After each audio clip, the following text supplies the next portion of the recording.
Hey guys, and welcome back to my channel. Today we'll be drawing a 3D head skull based on the ones we've portrayed in part 1. I highly recommend you to watch the previous episode in order to understand the front and profile view of the head skull. You'll also learn to dive into the understanding of a complex system of skeleton mainly composed of curvy bones. The frontal bone is a cranial bone which forms the forehead and roof of the nasal and orbital cavities. The nasal bones, they join to form this bony bridge and vary in shapes and size amongst individuals. These bones articulate with the frontal and maxilla. The maxilla forms the upper part of the jaw. The mandible, which is the lower jaw bone, articulates with the temporal bone. It allows the chewing motions during mastication and aids the formation of words during speech. The vomer is a single facial bone. The inferior nasal concha is a thin bone which forms the lower lateral part of the lateral wall. The sphenoid bone is found at the base of the skull, and it looks really like two wings. As for the temporal bone, it forms the base of the cranium. The right and left parts of the temporal bone form the walls and base of the cranium. The zygomatic bones, which are called cheekbones, they form the lateral and marginal walls of the orbit. The parietal bones form the walls and summit of the skull. The lacrimal bone is a small rectangular facial bone with two surfaces and four borders. It forms the medial wall of the orbit and articulates with the inferior nasal concha and the ethmoid, the frontal and maxillary bones. The ethmoid bone is an odd-shaped bone lying between the orbital plates and the frontal bone and is anterior to the sphenoid bone. The atlas, which is C1 vertebra or the first cervical vertebra, is a thin ring-shaped bone that articulates with the occipital bone at the base of the skull above and the axis which is the second cervical vertebra or the C2 below. The atlas comes from Atlas, the legendary Greek hero that supports the weight of the earth upon his shoulder. It was a punishment from the gods and mainly Zeus. So in biology, they took the name of Atlas and put it as the support of the head, and its main function, it helps the rotation of the facets of the axis. The bone is a U-shaped bone which lies between the mandible and the larynx.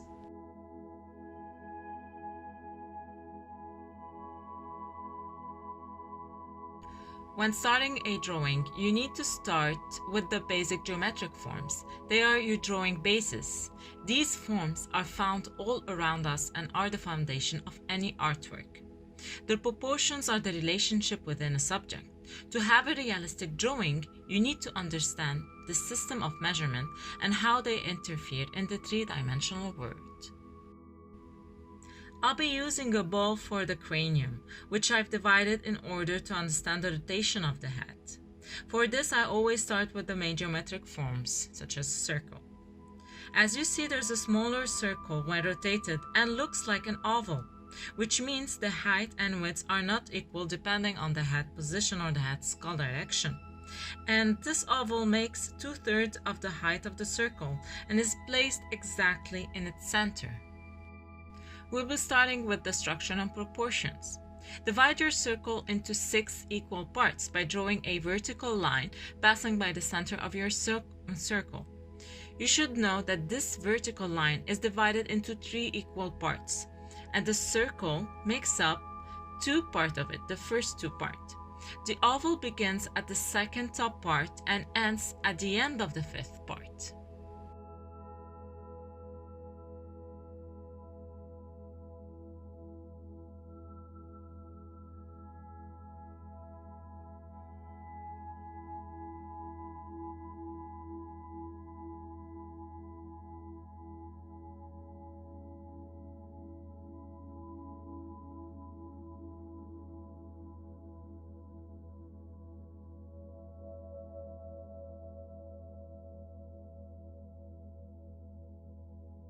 And now let's draw 3 horizontal curvy lines from the top, middle, and bottom of our oval. We are now able to draw the shape of the head skull by tracing curves coming down to the bottom of our chin. Our drawing is made of curves from which we locate the position of the head skull bones features.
After having the right proportions and geometric forms, we start with the details of the head skull by defining the contours.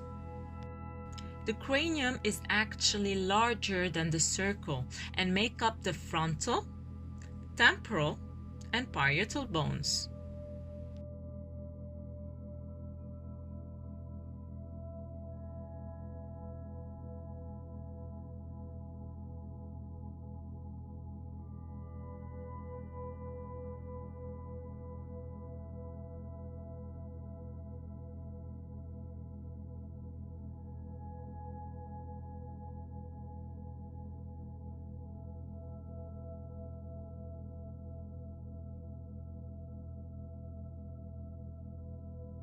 Based on the proportions we've drew, we locate the eyes and the nasal bones.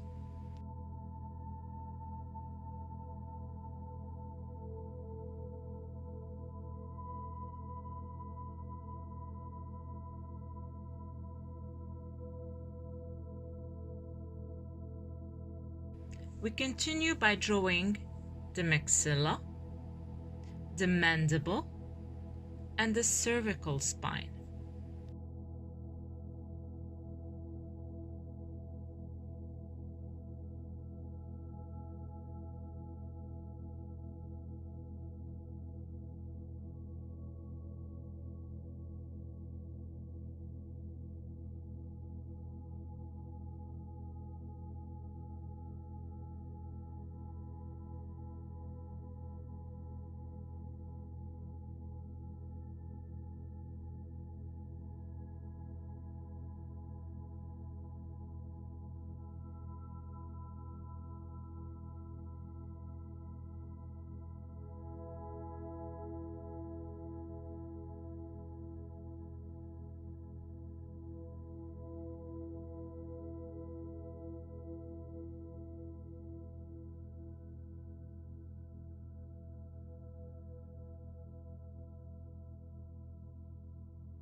After drawing the main bones, we get into more complex forms by drawing the remaining of the head skull bones.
We now start with the shading process by using values to create depth and forms.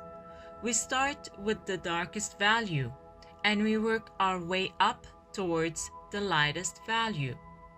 You should know that there are several techniques to create values.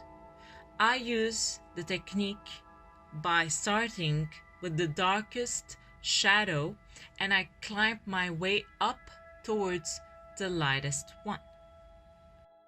Personally, I never blend or use a blending tool, nor do I use an eraser, because I like to keep my strokes, even if I did a mistake. These strokes and my mistakes are my guide throughout my drawing.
And that's it, folks. I hope you enjoyed this video, and if you did, give it a thumbs up and subscribe to my channel for more art inspiration. I'll see you next time. Ciao.